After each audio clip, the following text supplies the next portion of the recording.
there, Wendy here, sharing a tip for your awakening, because awakening is a tricky ride. So my tip today is become a student of life. I'm going to share a bit more what I mean about that. So we have this idea that we know what life is, we know how life works, and we've got it that it's outside in. There's the physical world, all these things happen, here are the rules, here are the things I have to abide by, and that I am conditioned and programmed by that, and that's what life is. That is not what life is. There's a very small version of what we've created of ourselves. So if you imagine like this, if this is you, this is the you that you have created, the personality, the personal reality. I mean, I really thought this is me, this is what I am, I'm a body. When I die, I'll be dust and that's it. No, no, no. In my near-death experience, I was aware of myself, but there was no body. I was completely out of my body. And I remember thinking like, wow, well, I'm not my body. So we exist beyond all of that. We exist beyond the body, beyond the emotions, beyond the mind, something greater. So if we imagine this is our personality self, we exist beyond all of that. We are consciousness, energy beings. I'm not quite sure exactly what we are, and it doesn't matter. The fact is you can tap it and live from that space instead. Now, not long after I came out of hospital, I had a sentence in my mind. It was just on repeat. And I got up and wrote it down, and it was like taking dictation. And fundamentally what it said is, there is love and fear and everything else in between.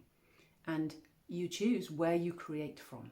And that unwittingly as humans, you're choosing fear to create, which creates suffering. And in order to experience something else, you need to choose love and create from that space. Isn't that phenomenal? And I kind of vowed in that moment I would be as loving as I could. And then that was 20 years ago, because I then went on this car crash of a journey, seeing all the bits of myself which were not love. And everywhere that fear was I was functioning from fear. And the beauty is as well, you don't have to do something dramatic like have a near-death experience. You can do this just right now. It reminds me of that lovely saying, before enlightenment, drink tea. After enlightenment, drink tea. You see the same things, but you see them completely differently.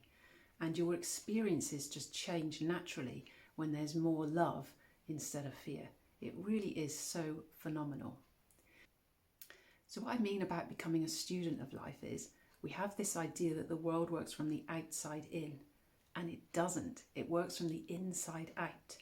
You are a powerful creator. That's what the awakening is. That's what we're waking up to. Isn't it delicious? And we get to claim that, to choose that, and live from that space. And so in us becoming a student of life, it means that we can then bring that beginner's mind, we can surrender the part that thinks it knows, in order that we can come to truly know.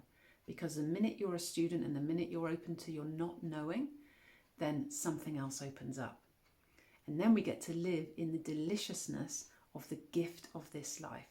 And I think sometimes in spirituality, people are looking to like transcend and leave this physical plane. Whereas my experience is that this is a delicious gift and it's a delightful experience. And like Shakespeare said, all the world is a stage. This is a place where we get to play and create. It's simply delicious when we know who our true selves are. It is delightful.